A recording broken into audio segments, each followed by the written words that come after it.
Midi 15 sur e-radio, c'est l'heure du journal. Mesdames et messieurs, bonjour. Au sommaire de cette édition, la Cour suprême qui confirme les 5 ans de prison contre Khalifa Sall. Ses partisans, pas surpris, mais dénoncent cette décision de la plus haute juridiction du pays. Ce n'est pas tout pour l'ex-maire de Dakar qui a le rabat d'arrêt comme unique procédure qui s'offre à lui maintenant. Un des avocats de l'État dans ce procès réagit. D'après Maître Baboucar Cissé, cette décision n'est pas surprenante, elle est tout simplement logique. Idrissa Seck parmi les 3 candidats qui doivent régulariser leur parrainage après que le Conseil constitutionnel a invalidé beaucoup de ses signatures. Et comment comprendre cette situation dans laquelle se trouve l'ancien Premier ministre? Le professeur Ibou Sané répond dans ce midi. Grève des sortants de la FASTEF. Les choses se compliquent de jour en jour. 15 d'entre eux évacués à l'hôpital. Actualité internationale au Nigeria. 14 soldats ont été tués. Un autre pris en otage par Boko Haram qui a attaqué 3 bases militaires. L'actualité des sports au menu de ce journal. Et puis en fin d'édition 2-19, le journal de la présidentielle avec Migui Maram Ndiaye. Bienvenue à tout théâtre.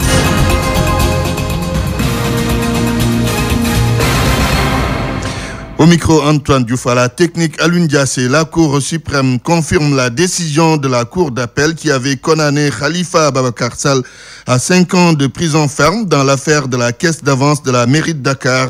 À l'annonce de cette décision, les partisans de l'ex-maire de Dakar ont été tout simplement furieux. Baba Ndiaye, vous êtes sur place. Bonjour. Bonjour Antoine. On fait le point de la situation avec vous.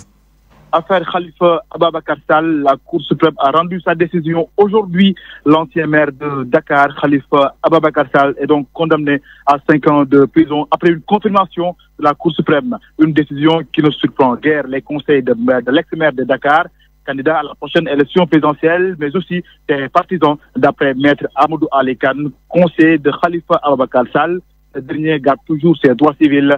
Une idée d'une confirmation pour lui de la candidature de Khalifa Ababacar Sall pour la prochaine élection présidentielle. Ainsi, il ne compte pas arrêter donc en si bon chemin, dit-il, après même la décision de la Cour suprême. Et la prochaine étape, Antoine, c'est l'introduction d'un rabat d'arrêt. Il faut également souligner la présence massive donc des membres de l'opposition venus prêter main forte à leur collègue maire Khalifa Ababacar Sall, mais également les partisans de ce dernier n'ont pas arrêté ces grands rendez-vous. Ils donnent également l'opposition ainsi que les membres donc les pro Khalifa Ababacar Sall la semaine prochaine lors de la marche qui compte organiser. Et Antoine, tout à l'heure, lors de sa déclaration, Maître Baboucar Cissé dit attendre de pied ferme donc les avocats de Khalifa Ababacar Sall après introduction de rabat d'arrêt. Selon lui, donc ce procès n'a rien de politique et que la justice est rendue au nom donc de la loi, mais également au nom de la nation. Ce sont ces déclarations tout à l'heure face à la presse. Mais il faut juste souligner l'impressionnant dispositif sécuritaire établi au niveau du Conseil, au niveau de la Cour suprême, avec donc les forces de l'ordre qui sont là, qui filtrent également les entrées et les sorties. À présent, actuellement, il y a plus personne pratiquement dans les parages donc de la Cour suprême. Il semble que pratiquement tout le monde est parti à cet instant. Antoine Diouf ici, donc à la Cour suprême de Dakar. Merci. Baba Ndiaye. Khalifa Sall a comme autre voie de recours, vous l'avez dit, le rabat d'arrêt, une procédure suspensive, ce qui signifie aux yeux de Moussa Tine que l'ex-maire de Dakar est et restera candidat à la présidentielle de 2019. Moussa Tine parle de plan ourdi contre Khalifa Sall. Nous l'écoutons.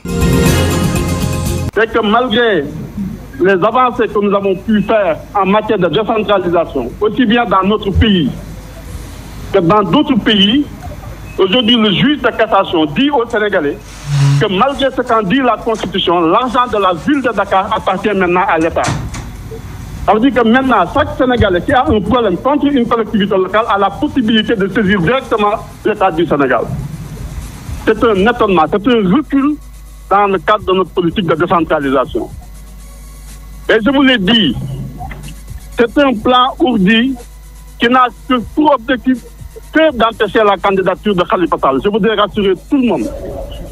Quelle que soit la décision qui a été prise, Khalifa Sall est et restera candidat à la prochaine élection présidentielle. Je ne suis pas celui qui l'a dit. Ce ne sont pas les avocats qui le disent. C'est la Cour suprême elle-même qui a déjà dit à travers son président qu'en matière pénale, le rabat d'arrêt était suspensif. Quel que soit donc ce qu'ils peuvent décider, nous avons encore des voies de recours qui vont nous permettre de préserver et de faire en sorte que Khalifa Sall soit candidat à la prochaine élection présidentielle.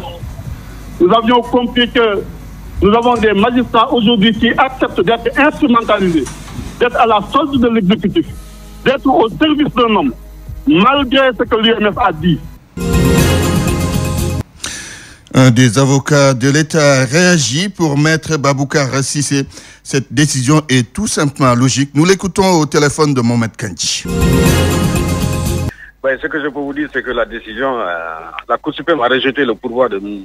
Khalifa Ababakar Sall et autres, Yaya Bodian et Fatou Traoré. Et la Cour suprême a estimé que la décision qui a été rendue par la Cour d'appel est conforme en tout point de vue au droit et à la loi. Et donc, par conséquent, cette décision-là ne me surprendrait, puisque simplement, c'est une décision à laquelle, moi, personnellement, je m'y attendais, parce que les moyens qui ont été soulevés pour contester la décision de la Cour d'appel, là, ces moyens ne pouvaient pas prospérer. Et ça, nous l'avons toujours soutenu à l'audience du 20 décembre. L'opposition est dans son beau rôle, là. C'est-à-dire, en fait, vous savez, si aujourd'hui la Cour suprême avait fait droit à la demande, je pense qu'il n'allait pas parler d'instrumentalisation de la justice. Mais c'est parce que c'est moi, en fait, la Cour suprême n'a pas fait droit à leur recours en cassation qu'on agite vraiment sur cet argument-là, qui ne peut pas prospérer, puisque simplement la justice n'est nullement instrumentalisée. Vous avez vu ou vous avez entendu, si vous étiez dans la salle d'audience, que la Cour suprême a moyen par moyen examiné tous les moyens qui ont été soulevés, une quarantaine de moyens. Mais ces moyens-là ne peuvent pas prospérer. Certains moyens étaient irrecevables parce que non conformes à la loi qui régit la Cour suprême, et d'autres moyens ont été déclarés mal fondés. Donc par conséquent, je ne vois pas en quoi on peut instrumentaliser cette justice-là. Et dans cette affaire-là, Khalifa Sall ne peut pas échapper à une condamnation. C'est pas possible. Midi 7 minutes, vous suivez le journal sur e-radio. Vous écoutez e-radio sur la 90.3 FM Dakar. Parrainage validé d'office pour 5 candidats sur les 27 qui avaient déposé leur dossier au Conseil constitutionnel. Mais ce n'est pas fini puisque 3 autres ont la possibilité de régulariser leur situation. C'est le cas d'Idrissa Seck. L'ancien Premier ministre doit compléter quelques signatures s'il veut participer à la présidentielle de février 2019. À propos de son cas d'ailleurs, il y a lieu de s'interroger. Deuxième, lors de la présidentielle de 2007, Idrissa Seck a connu entre-temps un recul politique parce que le professeur Ibou Sané pense que c'est lié donc au fait qu'il ait relégué au second plan le monde rural en considérant plus les axes Thiès-Dakar et Dakar à Paris. C'est un sujet d'Ousmane Gueye. Ancien directeur de campagne de Abdoulaye Wade, ancien directeur de cabinet aussi, ancien ministre, ancien premier ministre, deuxième après le chef de l'État sortant à la présidentielle de 2007. Depuis, Idrissa Seck semble poursuivre sa descente aux enfers électoraux. Le fait qu'un débutant en politique, Ousmane Sonko, le devance à l'épreuve du parrainage, lui qui n'a pas encore pu valider ses signatures, cette situation-là était la preuve finale. Le politiste Ibou Sané pointe une attention peu tournée vers le monde rural. Si vous regardez bien la configuration de Rewmi, le parti du monsieur Idrissa Seck, vous vous rendez compte que le parti est en train de perdre du terrain de plus en plus. La situation est liée au fait que pendant très longtemps, il avait confié le parti au second couteau. C'était eux qui faisaient le tour du Sénégal à la place du chef. Et résultat de la course, les gens ont commencé à se dire que M. Seck n'a pas envie de briguer les suffrages des Sénégalais. Et il y a eu un découragement dans son camp. Il y a des départs, soit des gens qui sont partis dans le parti présidentiel ou qui ont dit que Sonko est un espoir plus sérieux. Mais attention à aller trop vite, le parrainage ne reflète pas forcément la présidentielle, avertit l'enseignant-chercheur à l'UGB. Autrement dit, l'expérience de Idrissa Seck peut jouer. Mais ça, c'est quand il franchira l'obstacle du parrainage. Et s'il était recalé dans un contexte marqué par l'incertitude autour des candidatures de Karim Meïssa Wade et de Khalifa Ababakar Sall. Sonko, principal challenger de Macky Sall pour la phase finale. C'est possible qu'on puisse aller vers vers un duel Macky Sall-Sonko. Sonko risque de se présenter comme la seule alternative crédible capable de contrer un peu le président Macky Sall. Mais comme le disent les Anglais, wait and see, parce qu'il se pourrait que le PUR aussi puisse faire quelque chose d'extrêmement important pour venir se repositionner, d'autant plus qu'au législatif, vous avez vu que le PUR avait devancé Sonko. Ibou Sané estime que les autres candidats, les 19 recalés, payent pour leur négligence du terrain au même titre que Idrissa Seck. Une leçon à méditer pour les prochains rendez-vous électoraux, selon Ibou Sané.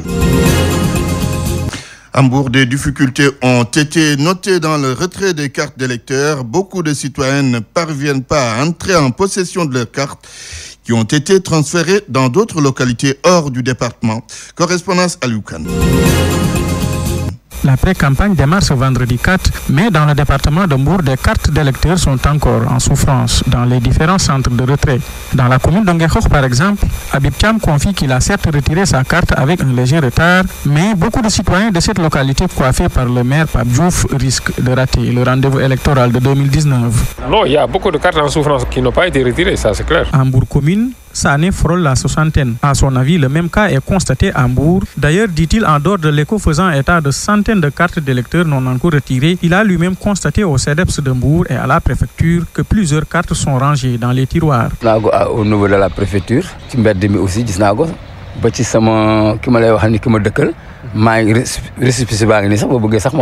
autre chose, certaines cartes sont transférées dans les centres de vote situés en dehors de la zone. Le préfet a dit que plusieurs cartes sont transférées dans les différents centres de vote. Il a même invité les citoyens à aller les retirer. Ce saut dans certains coins de la localité a permis de constater que d'autres citoyens sont encore dans de sérieux problèmes et pour cause, ils sont certes en possession de leurs cartes, mais ne pourront pas voter. Ce jeune coiffeur en est un exemple. Oui, j'ai déjà déposé, mais au niveau de la police. Mais ce qu'on m'a écrit sur mon carte d'identité, c'est personne non inscrite sur les fichiers électoraux. C'est-à-dire, moi, je ne pourrais pas voter. Je ne sais pas, parce que ce n'est pas moi seul. J'ai constaté des tas de personnes qui ont déposé au niveau de la police aussi. C'est la même chose. On m'a dit d'aller à la préfecture, aller déclarer ça. Dans ce cas, on va essayer de trouver une solution.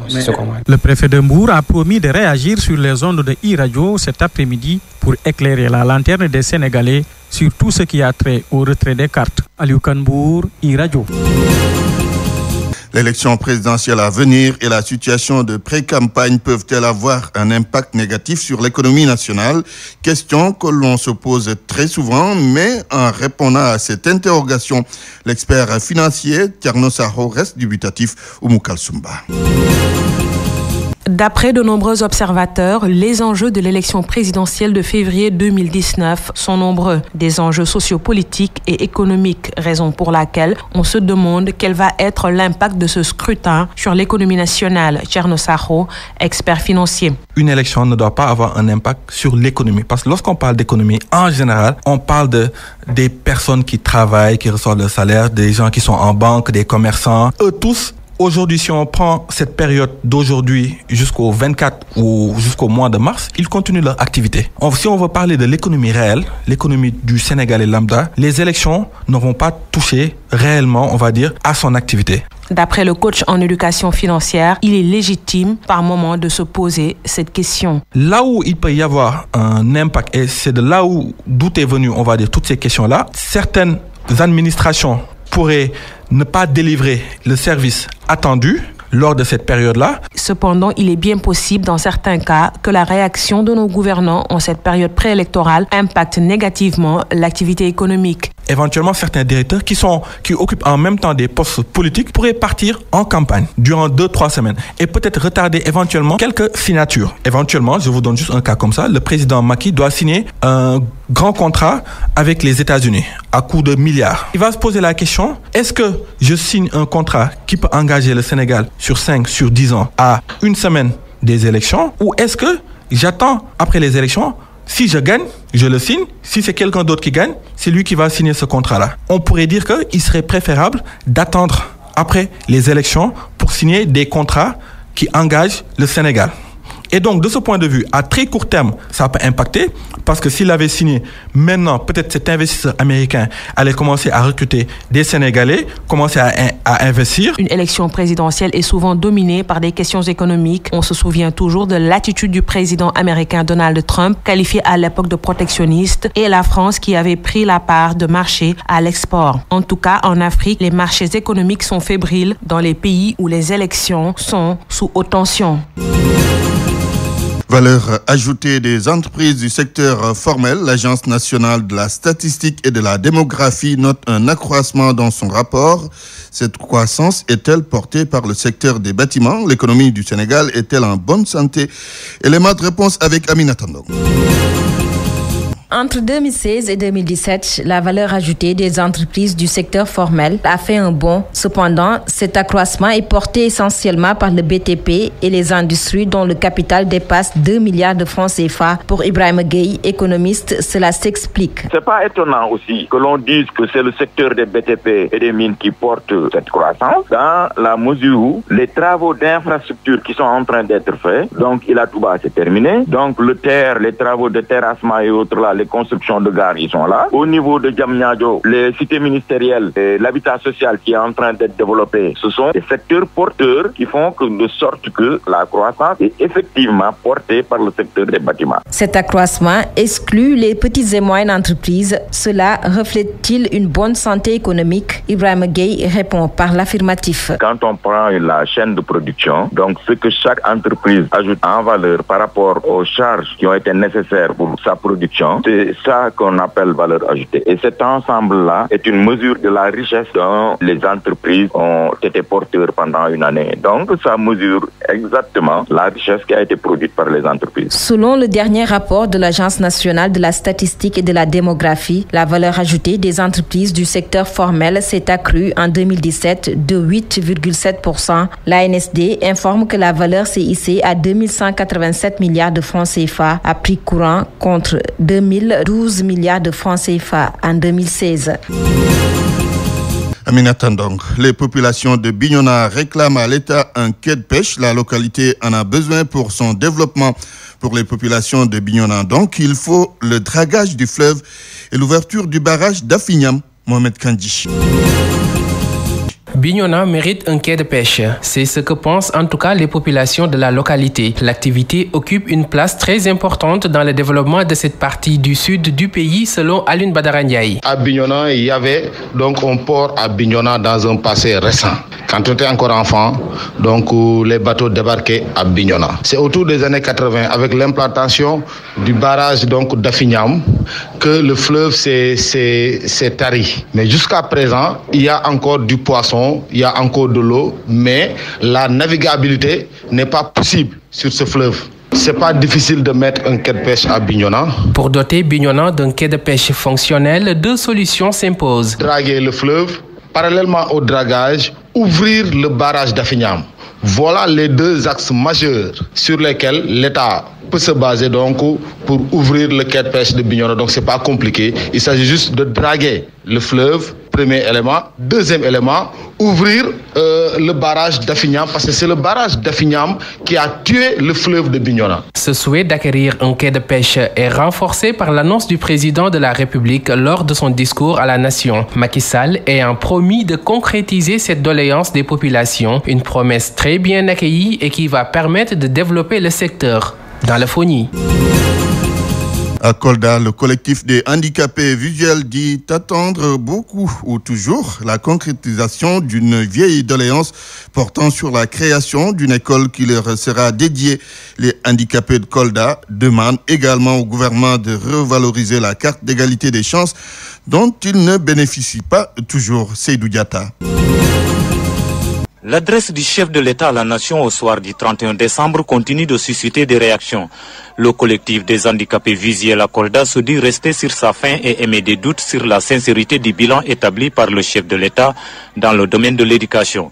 Il demande la création d'une école de sourds-muets et d'handicapés visuels dans la région, s'il est vrai que nous sommes dans un Sénégal de tous et pour tous, comme l'a laissé entendre le président Sall.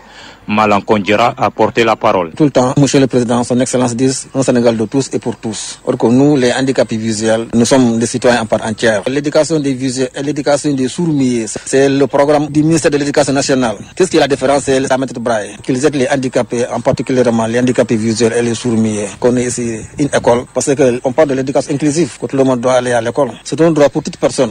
Sorti de l'école de Thiès, le porte-parole du jour est revenu au Bercail dans le but d'aider ses collègues à s'offrir les mêmes opportunités et apporter une solution à la mendicité. On dit non à la mendicité et non aussi à la main tendue. Un handicapé, sa place c'est pas dans la rue ni dans les maisons. Un handicapé, sa place c'est à l'école ou une formation professionnelle. J'ai fait la formation professionnelle en télécommunication standardiste à l'Université de Thiès, aussi de la promotion de 2013. Les handicapés de la région de Kolda, parce que nous sommes 9000 handicapés qui se sont inscrits dans notre registre. Ces 9000 handicapés, il y a des handicapés visuels, il y a des handicapés moteurs. L'école de Thiès, c'est serré. Bien sûr aussi c'est la même chose. Il y a une seule classe, c'est ouvert cette année. Le collectif estime également que la loi d'orientation sociale est riche de par son contenu mais manque d'efficacité dans son application.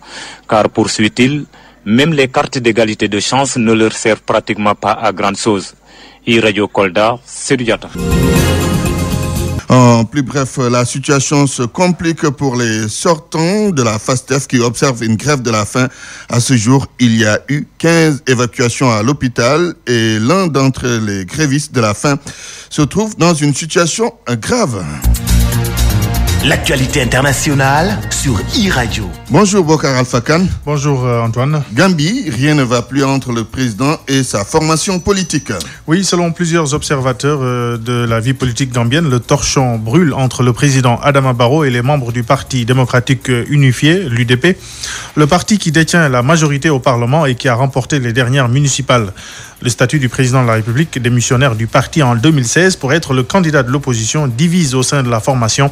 Les tensions vont crescendo. Depuis le congrès de décembre dernier, en témoignent les limogeages en cascade des proches d'Ousseynou Dabo ces derniers jours. Les détails à Banjul avec Amadou Bari. Même si le président Adama Barrow esquive royalement le sujet, les faits révèlent au grand jour les tensions qu'il oppose à ses anciens camarades du Parti démocratique unifié UDP. En une semaine, le président s'est séparé de deux proches de son vice-président et non les moindres. Tout d'abord, c'est le conseiller politique du président Barrow et membre influent du parti Youssoufa Thiam qui s'est vu démis de ses fonctions. En fin de semaine, c'est le porte-parole du parti, l'avocat Almami Fandintal, conseiller juridique du comité préparatif pour le sommet de l'OCI, qui a été à son tour remercié. C'est dans ce contexte que le président de la République s'est adressé à la nation ce lundi. Il était attendu qu'il s'exprime sur le sujet, mais tel n'a pas été le cas. Il s'est contenté de regretter les tensions sociales dans le pays. Dans le pays court aussi une rumeur sur la rupture imminente entre le président de la République et son vice-président Ousseynou Dabo. N'en pouvant plus, le vice-président a exhorté les militants de son parti et au-delà ses compatriotes à respecter le poste de vice-président qu'il occupe. Visiblement amer, le vice-président de déclarer que si vous n'aimez pas ou ne respectez pas Ousseynou Dabo, vous devriez au moins respecter le poste qu'il occupe. Sur son avenir dans le gouvernement, Dabo a révélé n'avoir pas peur d'être limogé. Probable séparation entre le président Adama Barrow et son vice-président ou pas. Les tensions sont réelles et alimentent les conversations en Gambie. Banjul Amadou Bari, e-Radio. Au Nigeria, Boko Haram intensifie ses attaques. Oui, des combattants qui se réclament de l'État islamique en Afrique de l'Ouest, une faction dissidente de Boko Haram, ont lancé des assauts contre 3 bases militaires dans l'État de Borno, situé dans le nord-est du Nigeria. L'État islamique en Afrique de l'Ouest a revendiqué ces attaques et a avancé un bilan de 14 morts du côté de l'armée nigériane, dont un membre a été également pris en otage. Ces derniers mois, Boko Haram a redoublé ses attaques contre des cibles militaires dans les États de Borno et de Yobe, tuant plusieurs dizaines de soldats. Une autre base à Wadirko a également été prise pour cible par les djihadistes. Lundi déjà, les forces nigérianes ont abandonné le village de Bunigari dans l'état voisin de Yobe après de violents combats. La semaine dernière déjà, la ville stratégique de Baga, où se trouve un important port de pêche donnant sur le lac Tchad, a été assiégée. Depuis 2009, les attaques de Boko Haram et de ses factions ont fait plus de 27 000 morts et provoqué une grave crise humanitaire avec 1 800 000 déplacés. Ça, c'est l'actualité, Bokar.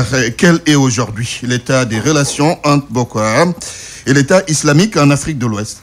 C'est surtout l'État islamique en Afrique de l'Ouest qui serait à l'origine de ces dernières offensives.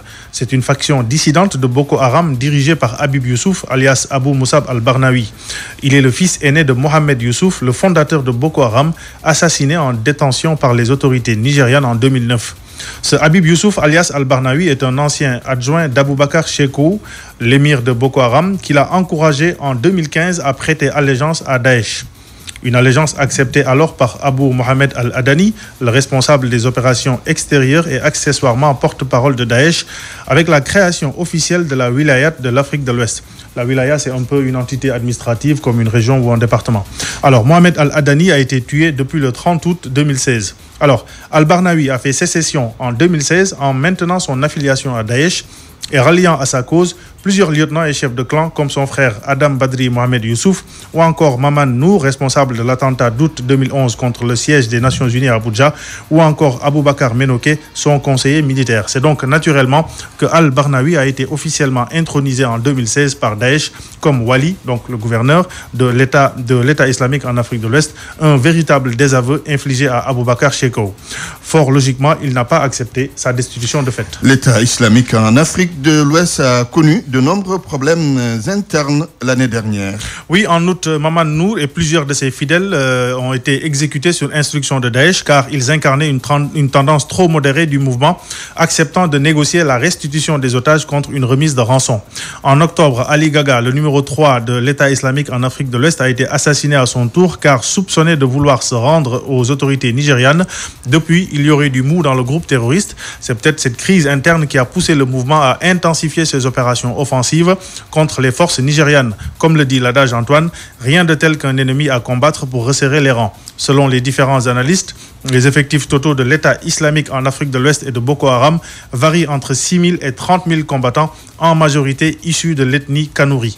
Les raisons économico-religieuses défendues par les rebelles semblent beaucoup plus motivantes que celles de leurs adversaires, les forces régulières dont le moral serait extrêmement bas. Est-ce que la stratégie des autorités nigérianes n'a pas aussi contribué au développement de l'État islamique en Afrique de l'Ouest? C'est vrai qu'on peut s'interroger sur la stratégie du Nigeria pour combattre les djihadistes. Les autorités ont déclaré à plusieurs reprises que Boko Haram était sur le déclin et même que son chef, Aboubakar Shekou, avait trouvé la mort, ce qui s'est ensuite révélé faux. Dans le même temps, les violences se sont considérablement accrues depuis plusieurs mois dans l'est du Nigeria, au sud-est du Niger ainsi qu'à l'ouest du Tchad. De nombreux militaires ont été tués dans les combats, notamment une cinquantaine lors d'un raid contre les garnisons de Metele, Gadiran et Mainok dans l'état de Borno, dans le nord-est du Nigeria, donc le 17 novembre dernier. Les soldats nigérians ont exprimé leur colère et refusent parfois de monter au combat car ils estiment être très mal équipés, peu entraînés et insuffisamment ravitaillés. Ça, c'est quand ils sont payés. Quand ils ne le sont pas, c'est une autre histoire. Il faut noter aussi que les Tchadiens, après avoir été à la pointe du combat, se tiennent maintenant dans une prudente réserve. C'est dans ce contexte d'ailleurs que le Nigeria va se choisir un nouveau président en février prochain. En février, oui, comme le Sénégal, on s'achemine vers un duel au sommet entre le président sortant Muhammadu Buhari et Atiku Abubakar, qui a été vice-président. Tous les deux sont issus du nord du pays. Le président Buhari, 75 ans, a été désigné par le parti au pouvoir, le Congrès des progressistes, au terme d'une primaire sans enjeu parce qu'il était seul en lice. Atiku Abubakar, lui, a 71 ans. Il a été choisi par le Parti démocratique du peuple, le PDP, formation au sein de laquelle 12 candidats se sont affrontés lors de primaires. La convention nationale organisée dans la ville de Port Harcourt, dans le sud-est du Nigeria. Pour rappel, le PDP avait été évincé par l'APC de Buhari en 2015, après 16 ans au pouvoir, lors de la première alternance politique au Nigeria, depuis le retour à la démocratie en 1999. Et pour finir, qu'est-ce qui différencie les deux hommes? Alors, pas grand-chose en réalité. Buhari est aujourd'hui très critiqué, notamment pour ses politiques économiques et son incapacité à enrayer les violences dans le pays le plus peuplé d'Afrique avec ses 180 millions d'habitants. Son parti, l'APC, a enregistré une vague de défections massive ces derniers mois. Plusieurs poids lourds de la politique nigériane lui reprochent son style de gouvernance autocratique. Parmi eux, Atiku Abubakar, qui a été l'un des premiers à rejoindre le PDP fin 2017. Les principaux enjeux tourneront donc autour de l'économie, dans un pays qui peine à sortir d'une grave récession, du chômage et de l'insécurité. La lutte contre la corruption sera également au cœur des débats, beaucoup reprochant à Buhari d'avoir mené une chasse aux sorcières davantage destinée à évincer ses opposants qu'à assainir l'administration publique. Bokar Alpha Khan, merci pour cette page internationale. Le journal des sports de e-Radio. Seydina Bagay, bonjour. Bonjour Antoine. Football, les Lions très sollicités sur le marché des transferts. Le plus visé d'entre eux est Mbaye Diagne Antoine. L'attaquant sénégalais de Kassim Passa survole le classement des buteurs de la Super League turque avec 20 buts marqués en 17 journées. L'international sénégalais attire des clubs comme Lille et Nice qui seraient disposés à débourser près de 7 milliards de francs CFA pour s'attacher les services de l'attaquant sénégalais. Outre Mbaye Diagne Antoine, Baye Oumar Niasse est aussi sur la tablette des Cadors. Crystal Palace aurait déjà transmis une offre à Everton dans ce sens. Le montant du transfert devrait tourner autour de 4 milliards de francs CFA si la transaction se concrétise durant ce mercato estival. Un mercato qui peut aussi voir Idrissa Gana Gueye rejoindre le Paris Saint-Germain à condition que le club de la capitale française trouve un accord avec les dirigeants d'Everton. Clôture du Boxing Day anglais ce soir avec le choc Manchester City-Liverpool. Un choc déterminant pour le titre car si Liverpool bat Manchester City, Antoine, il aura 10 points d'avance sur son principal challenger. Invaincu depuis le début du championnat, Liverpool marche vers son premier titre de Premier League depuis 28 ans. Pour freiner les Reds, Manchester City devra neutraliser la furie offensive des Salah, Sadio Mané et autres Firmino. City devra également forcer le verrou de Liverpool qui s'est fortifié avec le recrutement du gardien brésilien Alisson Becker. La tâche s'annonce donc très compliquée pour Pep Guardiola et ses joueurs qui ont perdu 3 de leurs 5 derniers matchs. Les sports bien pratiqués sur la plage à Guédiawaye. Effectivement, Antoine, les populations s'y donnent rendez-vous pour s'adonner à différentes activités physiques. Hommes, femmes, jeunes et personnes âgées, tous convergent vers la plage de Guédiawaye qui est ainsi devenu un parcours sportif. Un parcours sportif où Sekou Seydi s'est promené. Reportage.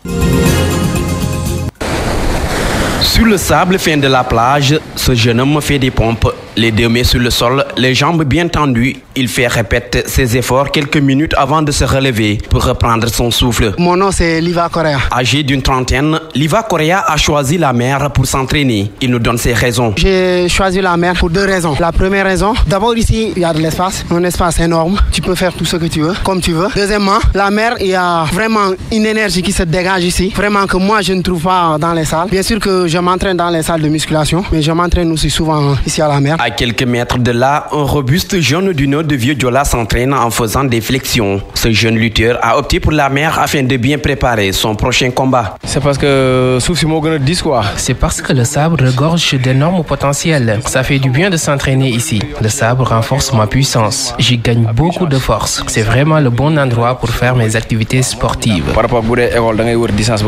Ce lieu ne reçoit pas seulement des jeunes. Djadjingom, la quarantaine y vient souvent. Selon lui, la mer est le bon endroit pour garder la forme. C'est plus détendu, il y a beaucoup plus de discrétion. Et puis avec la brise de mer, avec la plage, l'isolement, je crois que si on veut faire de bons entraînements, il faut choisir ces lieux. La plage de Guédiawaye est devenue un lieu de pratique du sport pour beaucoup de personnes. Jeunes, adultes et personnes âgées s'y donnent rendez-vous tous les jours. Situé sur la VDN 3, nos interlocuteurs appellent les autorités à renforcer la sécurité dans ce lieu de convergence.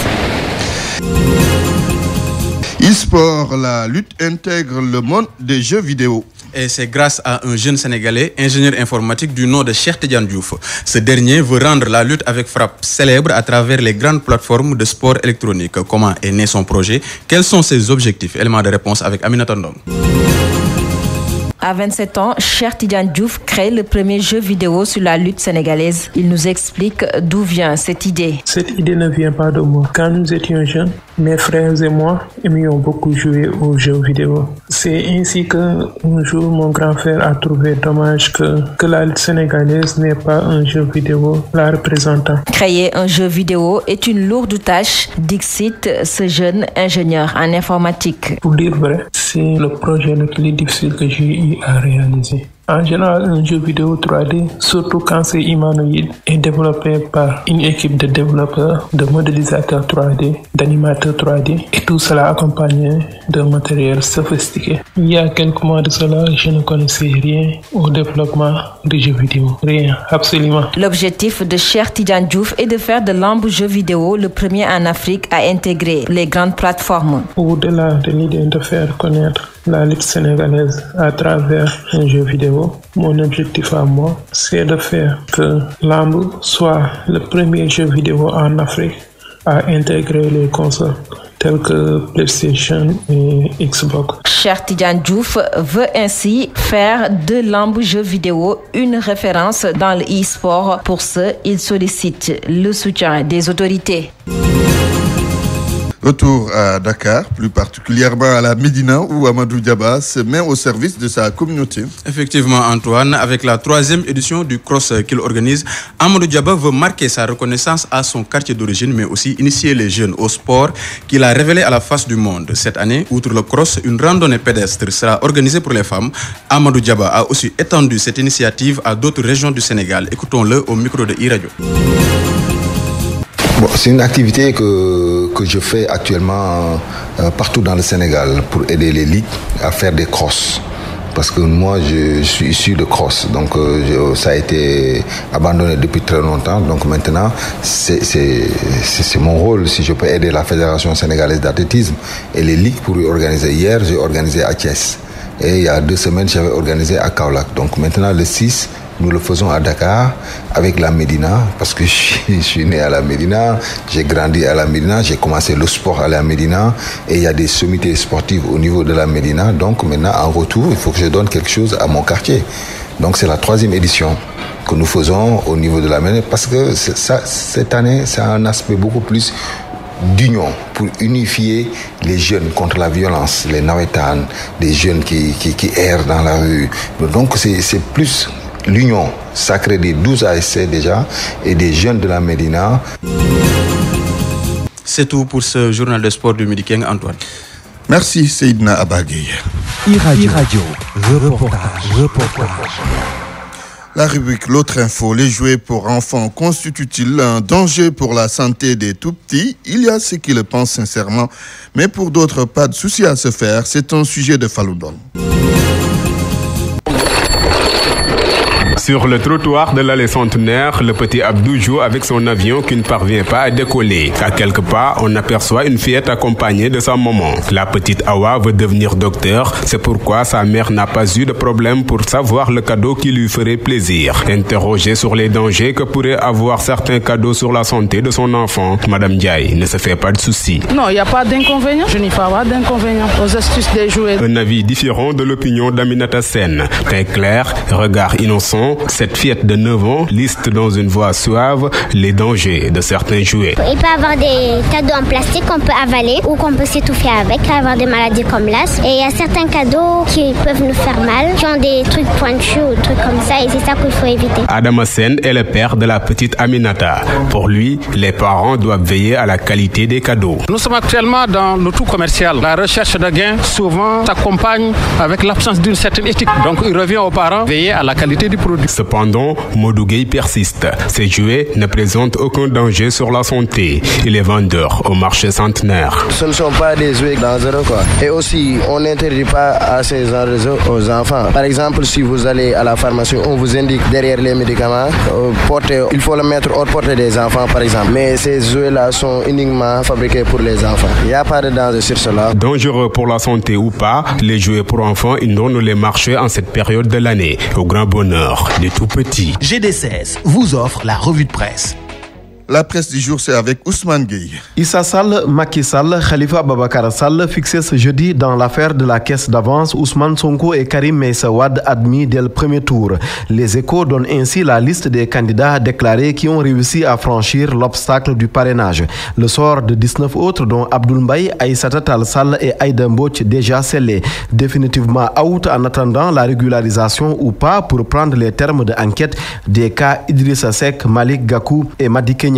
Le Saint-Louisien doit compléter 2240 signatures. Le patron du grand parti court derrière plus de 7000 parrains. Et en ce qui concerne l'ancien Premier ministre du Sénégal, il est coincé dans les régions. Coincé, mais il va falloir qu'il en sorte rapidement s'il veut rester dans la course. Idrissa Seck, tout comme Malik Gakou et Madi Kenya, n'ont que 48 heures pour retourner au Conseil constitutionnel. 48 heures chrono pour combler le gap. Titre Sud Quotidien qui donne également des échos de la conférence de presse presse hier du collectif des 25 candidats. Le C25 accuse les 7 sages de parti pris et de verser dans l'amateurisme puisque, à ses yeux, la haute juridiction n'a aucune qualification pour valider ou non les listes de parrainage. Ainsi, l'opposition, pas vraiment contente, compte investir la rue le 8 janvier selon enquête pour déjouer pendant qu'il est encore temps ce qu'elle appelle un hold-up électoral en préparation au sein du pouvoir. Oui, Mamadou Diop Decroix et ses camarades appellent à une résistance nationale. Le titre occupe la une de l'As. En cause, explique la tribune, une défaillance du parrainage comme le disent les opposants au chef de l'État. Une défaillance donc qui devrait atterrir devant les tribunaux. Le Témoin informe qu'un pool d'avocats a déjà été commis et que la chambre administrative de la Cour suprême va bientôt être saisie de cette affaire. Mais l'opposition qui accuse est-elle aussi exemplaire qu'elle le dit? Enquête pas vraiment convaincue fait état dans sa livraison de ce 3 janvier d'une tentative de manipulation des consciences de la part de certains mandataires. Cela s'est passé devant le Conseil constitutionnel. En plus, rapportent les confrères. Et ce qui semble le plus fâcher le journal, c'est un déni de réalité ou quelque chose qui s'y apparente en tous les cas. Mais pourquoi tous ces candidats recalés ne veulent-ils pas reconnaître pour une fois qu'ils n'ont pas pu faire le poids comme si c'était une honte, semble se demander le reporter Mor Amar. Comme à leur habitude, les partis politiques font dans la stratégie du nihilisme pur et simple, regrettent-ils non sans fustiger des enfantillages ça et là, certains agissant comme des élèves en attente des résultats à l'examen. Et si tous les recalés tournaient la page et même rejoignaient le maquis, pas le maquis au sens de la révolte, mais le maquis présidentiel, le patron de l'APR qui s'amuse du malheur des candidats ayant échoué ne boude pas son plaisir. Vraiment pas du tout.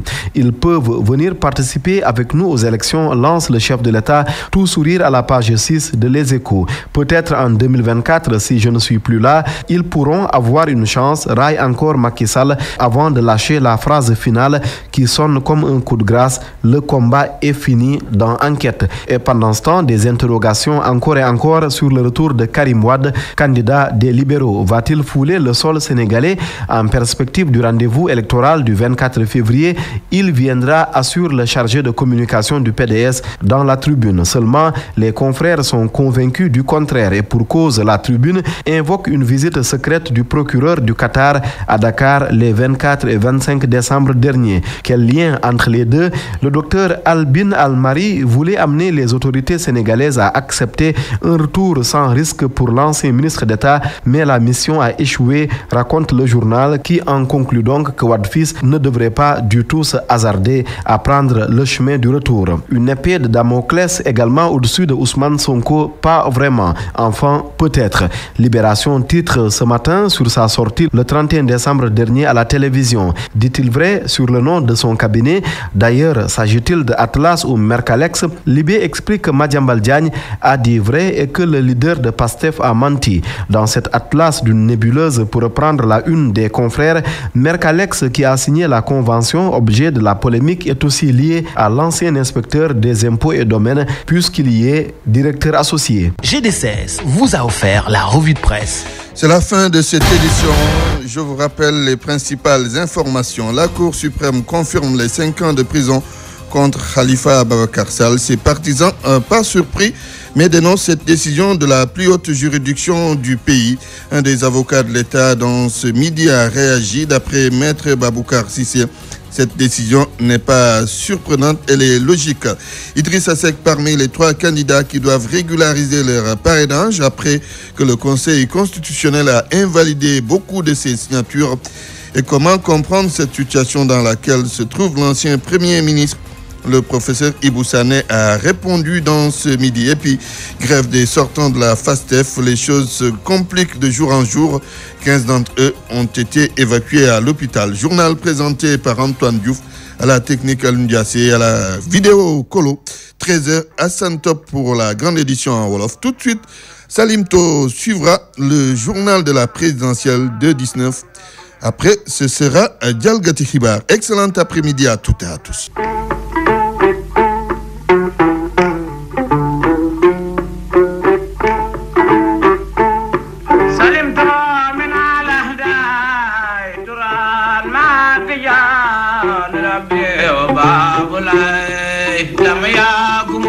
Yeah.